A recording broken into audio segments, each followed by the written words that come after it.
No niin, tervetuloa Sisu-hankkeen studiolle. Täällä Lounassalon Jussi. Ja tänään meillä on aiheena Power BI-raportin käyttöönottokoulutus. Gradia lukioissahan tosiaan kolmosjakson alusta on käytössä tämmöinen niin sanottu HOPS-kortti Power BI-työkalulla tehtynä. Ja sen käytöstä ja toiminnasta meille kertoo raportin tekninen guru Vilma. Tervetuloa mukaan, Vilma. Jes, kiitoksia Jussi. Jes, voin ihan lyhyesti esittäytyä, eli olen tosiaan digipalveluista ja Vilma Tokee ja toimin Power BI-asiantuntijana ja olen tästä teknisestä toteutuksesta tässä HOPS-kortissa nyt vastannut, niin käydään tätä nyt sitten läpi. Käydään ensin muutamalla dialla ihan yleisjuttuja ja sitten vähän katsotaan tuommoista kuvaakin siitä HOPS-kortista, jossa on sitten saatu tiedot anonymisoitua. Ja sitten mennään katsomaan itse HOPS-korttia, jossa sitten muutaman testiopiskelijan kautta katsotaan sitten vielä tarkemmin sitä käyttöä. Intrasta ehkä on joku saattanut bongatakin uutisen, että meillä tehtiin pientä päivitystä tuonne Power BI-raporttien julkaisuun ja sinne on nyt sitten uusia raportteja viety ja myös tämä lukion HOPS-kortti tulee olemaan siellä samassa Gradia-raportit-sovelluksessa. Eli sieltä sitten aina tämän löydätte. Katsotaan tuolla sitten vielä demovaiheessa, että mistä se polku ihan sitten sinne löytyy. No, mihin tämä HOPS-kortti on tarkoitettu, niin nimenomaan ohjaustyön tueksi niin ryhmäohjaajille, opinto-ohjaajille kuin tasorehtoreillekin. Ja niin kuin Jussi mainitsikin, niin tämä on tuolla Power BI-raportointityökalulla toteutettu. No, mitä tietoa sieltä sitten löytyy, niin kaikki se data on tuolta meidän opintohallintojärjestelmistä, eli Primuksesta kautta Vilmasta, ja siellä löytyvistä tiedoista on sitten se data haettu. No semmoinen, mikä on hyvä muistaa, kun tätä työkalua käytätte ja Vilmaa käytätte, että jos teette sinne Vilmaan jotakin muutoksia, päivityksiä sen opiskelijan tietoihin, niin ne ei näy siellä Power BI-raportilla välittömästi, että meillä on tässä tämmöinen päivityssykli, että jokaisena arkiyönä ne tiedot sinne päivitetään. Että ette ihmettele sitten, minkä takia se tieto ei sinne sitten päivittynyt heti. Ja tuossa sitten vielä eriteltynä, että meillä on tosiaan tässä tämmöinen niin sanottu rivitason suojaus tehty, eli jokainen näkee siinä raportilla vain ne opiskelijat, joiden ryhmäohjaaja, opinto-ohjaaja, tasorehtori tai IB-koordinaattori on tuolla meidän opintohallintojärjestelmässä. Eli myös sitä kautta sit haetaan sitä tietoa näistä ohjaajista ja vain sitten ne omat ohjattavat näkyy tässä raportilla. Raportissa on 2 päänäkymää. On tämmöinen ryhmäkohtainen näkymä ja sitten ihan opiskelijakohtainen näkymä, mutta käydään sitten tuolla demovaiheessa tosiaan niitä vielä läpi. Tässä vaiheessa HOPS-kortti on laadittu tuon kansallisen linjan uuden opetussuunnitelman mukaisilla tiedoilla. Eli jos siellä on nyt sitten IB-opiskelijoita tai sitten vielä vanhan opetussuunnitelman mukaisia opiskelijoita, niin heillä niin kuin tämä opintojen seurannan laskennat eivät sitten toimi, kun on päädytty tässä kehitysvaiheessa siihen, että lähdetään suoraan tällä uudella ja sitten myöhemmässä vaiheessa tehdään myös tuonne IB-puolelle sitten omaa laskentaa. Mennään katsomaan nyt sitten vielä toiselta dialta sitä ryhmänäkymää. Tästä huomaa, että on tällaisia pinkkejä palkkeja täällä, niin näissä on tosiaan vain tietoja piilotettu, että ne sitten tuolla itse kortilla näkyy nämä tiedot. Mutta tässä on niinku tämä perusajatus tässä HOPS-kortissa, että niinku yhdellä silmäyksellä näkisi sitä tilannekuvaa niistä omista ohjattavista. Eli ihan täältä otsikkotasolla löytyy ryhmätunnusta, opiskelijan nimeä, korttinumero liittyy meidän järjestelmiin ja se vaaditaan tähän, jotta tämä koko raportti toimii oikein ja sitten päästään katsomaan niitä yksittäisen opiskelijan tietoja.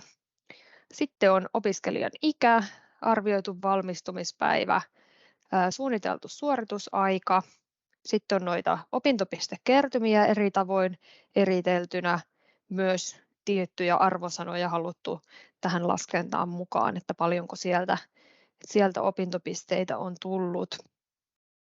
Sitten on keskiarvo, joka on siis tällä hetkellä kaikkien kurssien painotettu keskiarvo. Meillä on tässä kehitystyössä ollut pohdinnassa, että saataisiko tähän laskettua oppiaineista aina se painotettu keskiarvo ja sitten niistä se keskiarvo, mutta se on vielä vähän selvityksen alla, että kuinka se saataisiin tähän toteutettua. Poissaoloja sitten täältä löytyy viimeiset 2 viikkoa ja koko lukuvuoden aikana kertyneet poissaolot. Ja nämä on nyt sitten oppitunteja. Sitten löytyy muutamat päivämäärätiedot vielä, eli viimeisin Wilma-kirjautumisen päivä ja sitten milloin HOPS-lomake on päivitetty. Sitten täältä löytyy vielä tämmöisiä muutamia kuvaajia, kuvioita, joilla on sitten haluttu sieltä nostaa tiettyjä asioita vielä näkyviin. Eli vihreätä lippua näkyy nimen perässä, jos on erityinen koulutustehtävä voimassa. Sitten näkyy tuommoinen keltainen tähti, jos on lukiolaisen tuen suunnitelma aktivoituna. Iän perässä näkyy vihreä väkänen, jos on oppivelvollinen. No tässä itse asiassa ei olekaan kellään väliaikaista keskeytystä voimassa, mutta se näkyisi tuollaisena huutomerkkinä tuolla arvioidun valmistumispäivän perässä. Ja sitten vielä viimeisenä on tuommoinen, mikä näkyy tuolla, eli tuommoinen punainen raksi, jos jossakin oppiaineessa on laskentasäännön mukainen hylätty oppimäärä. Poissaoloista vielä sitten täältä löytyy vähän tällaista liikennevalokoodausta. Mä voin sitä vaikka vielä tuossa demovaiheessa käydään ihan läpi tarkemmin, että mitä ne tuntimäärät siellä on sitten. Sitten täältä ylhäältä vielä näkee, jos on useita ryhmiä ohjattavana, niin tässä näkyy ne omat ryhmätunnukset ja sitten kuinka monta opiskelijaa on missäkin ryhmässä ja tuolla vielä sitten se ohjattavien opiskelijoiden kokonaismäärä. Onko Jussilla nyt tähän kuvaan jotain lisättävää vai Tämä mennäänkö demoon? Oikein selkeä katsaus, mennään eteenpäin. Yes. Otan hetkeksi jaon pois, niin saadaan toista näkymää sitten. Sinne hetkinen vaan.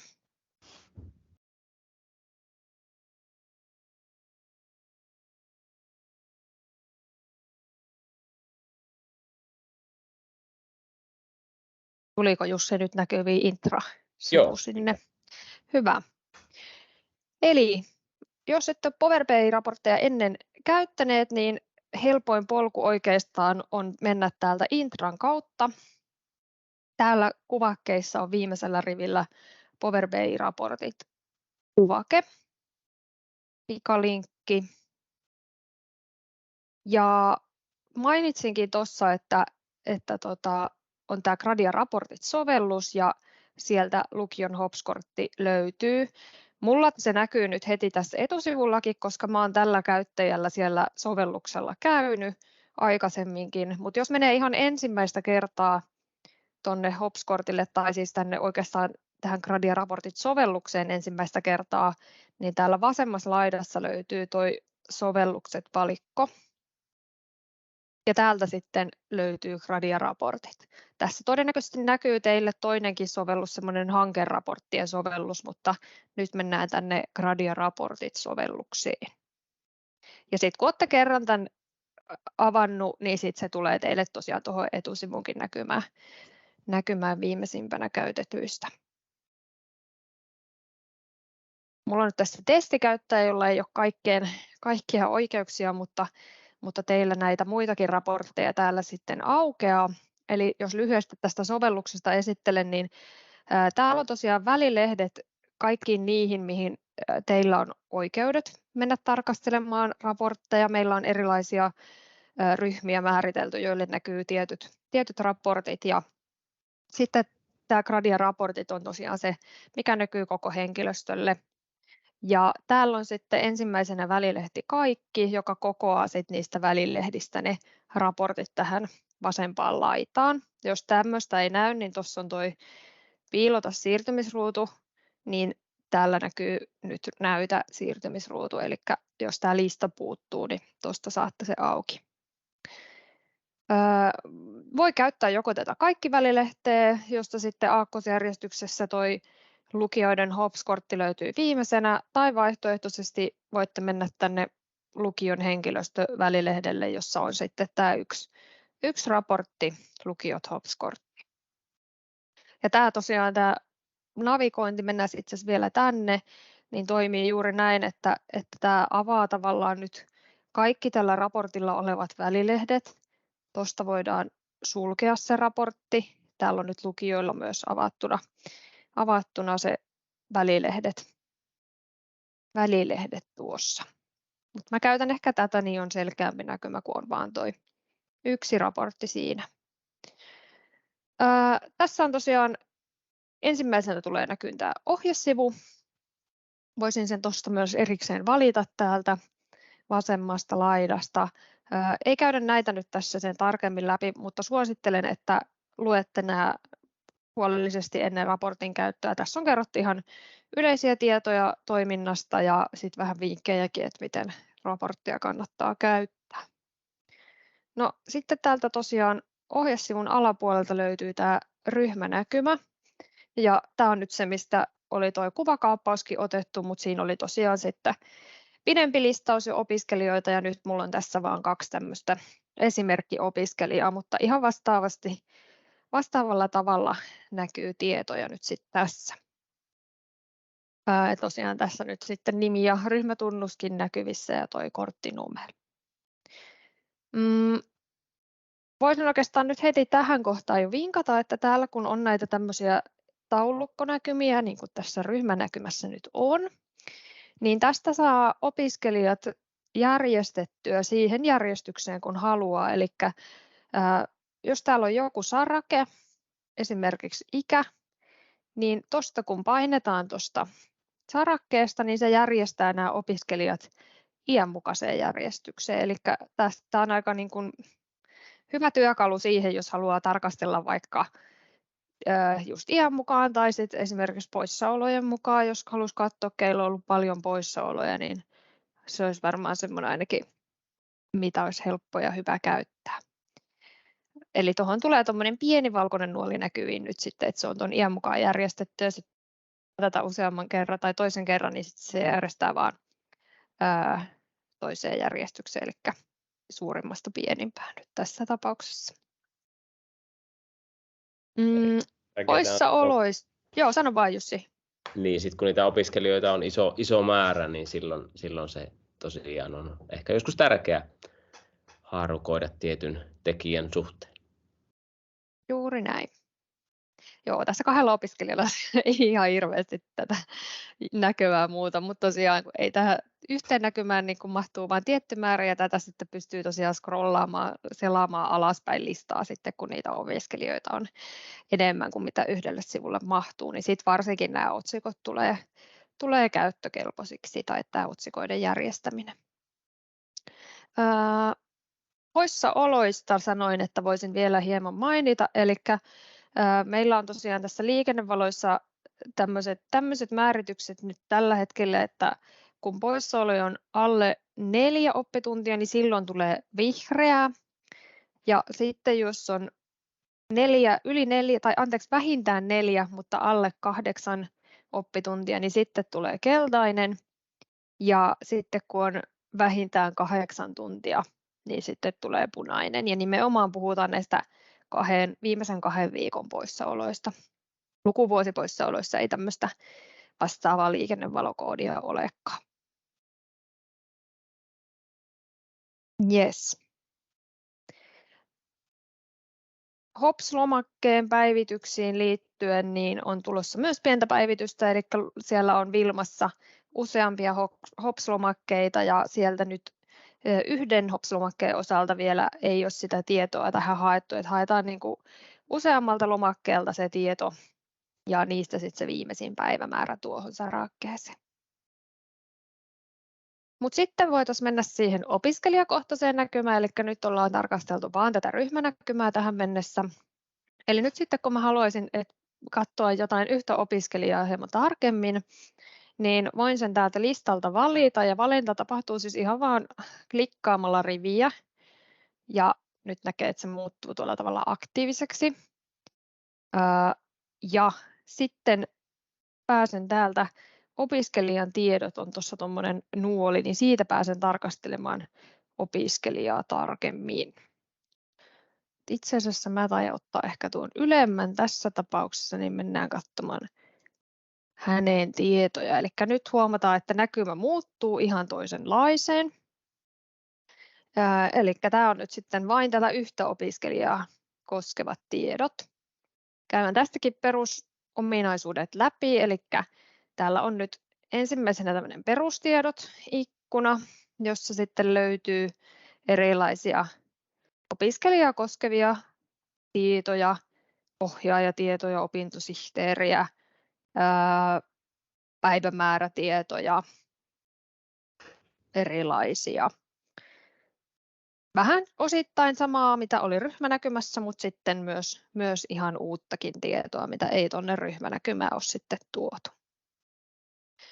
No sitten täältä löytyy tämmöisiä ikkunoita, joissa on tuommoinen suurennuslasimerkki, niin ne on semmoisia, että kun vie hiiren tähän ikkunan päälle, niin se näyttää sitten lisää tietoja noista poissaoloista.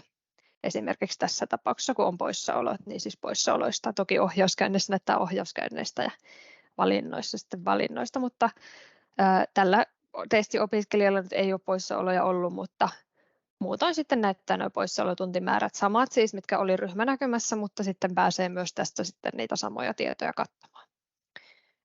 Ohjauskäynnit, niin sieltä löytyy viimeisimmät käynnit opinto-ohjaajalla, ryhmäohjaajalla ja erityisopettajalla. Toki siis, jos ei ole koskaan näitä käyntejä kirjattu sinne Wilmaan, niin sitten on tyhjä tuossa, niin kuin tässä tapauksessa erityisopettajalla käynti on tyhjä. Päivämäärät on aika kaukaisuudessa, koska tämä on testiopiskelija, mutta todennäköisesti teidän opiskelijoilla vähän tuoreemmat päivämäärät siellä. Sitten opintojaksovalinnoista. Kun vie hiirtä tuohon päälle, niin näkyisi noin pakollisten valintojen opintopistemäärä, valtakunnallisten valinnaisten ja paikallisten valinnaisten opintopistemäärät. No sitten täällä alapuolella näkyy vähän lisää valinnoista, eli tässä näkyy sitten niin kuin mitä on millekin lukuvuodelle valittu. Ja tässä nyt semmoinen lisätieto tuossa infopainikkeen kautta, se näkyy nyt, voi näkyä kyllä tosi pienenä, mutta ehkä omalla näytöllä näkyy sitten teillä vähän isommalla, mutta tosiaan vaan kuluvan vuoden tuo jaksotieto näkyy tässä, ja tulevilla lukuvuosilla ei näy tuota jaksotietoa. Toki siis, että se jakso näkyy myös tällä kuluvalla, niin se edellytys on, että se jakso pitää olla valittuna siellä Wilmassa, eihän se muuten tähänkään tule näkyviin. Ja kun mainitsin tuossa ryhmänäkymässä, että kaikkia taulukoita pystyy täällä järjestämään haluamallaan tavalla, niin täällä siis nämä taulukot toimii ihan samalla tavalla, että minkä tahansa sarakeotsikon mukaan voin nämä tässä järjestää. Sitten tässä on valinnat ja suoritukset yhteensä tämmöistä kuvaa, ja tähän ollaan itse asiassa tekemässä vielä pientä päivitystä, että tämä saattaa hieman muuttua tästä, mutta ajatuksena se, että nuo yhteisopintopistemäärät saadaan tähän näkyviin myös täällä opiskelijan näkymässä sitten. No sitten näkyy keskiarvon kehitystä, mennään täällä nyt vähän eteenpäin, kun tämä on tosiaan tämmöinen testikaveri, niin hänellä on vähän kaukaisempia nuo suoritukset, mutta ajatuksena se, että näkee vähän miten se keskiarvo on ajan saatossa vaihtunut. Jos siellä on vaikka tosi paljon tippunut jossain kohtaa, niin voi sitten miettiä, että mistä se voisi johtua. Onko siellä jotain selittäviä tekijöitä tai pitääkö huolestua jostakin. No sitten mennään tänne viimeiseen sarakkeeseen raportilla. Täällä on ylimpänä tämmöinen, kun mainitsin, että siellä olisi semmoinen punainen ruksi, jos on hylätty oppimäärä jossakin oppiaineessa. Ja tässä tapauksessa nyt hänellä sitä punaista ruksia ei ollut, niin tuossa lukee, että ei ole niitä hylättyjä oppiaineita.